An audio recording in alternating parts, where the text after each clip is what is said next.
আমার ইউসুফ ছোটবেলা থেকে নিঃশ্বাস নিতে অনেক কষ্ট হইতো, শ্বাসকষ্ট সমস্যা হইতো, আর ঘুমানোর সময় অনেক সমস্যা হইতো, আকরা ঘুমাইতো, মুখ দিয়া লালা পড়তো। আসসালামু আলাইকুম ওয়া রাহমাতুল্লাহি ওয়া বারাকাতুহু। সম্মানিত দর্শক, 6 বছরের একটি বাচ্চা জন্মের পর থেকেই তার ঠান্ডা সর্দি ভালো হয় না এবং তার খেতে কষ্ট হয় এবং সম্প্রতি সে নাক ডাকা শুরু করেছে। আমরা যে রোগটি নির্ণয় করেছি টনসিল এবং এডিনয়েড প্রবলেম, ইনশাআল্লাহ কবলেশন টেকনোলজিতে আমরা এই অপারেশনটি সম্পন্ন করব।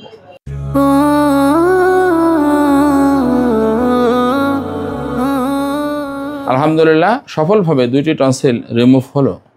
প্রিয় দর্শক, আমরা এখন এডিনয়েড কবলেশন টেকনোলজিতে অপারেশন করব ইনশাআল্লাহ।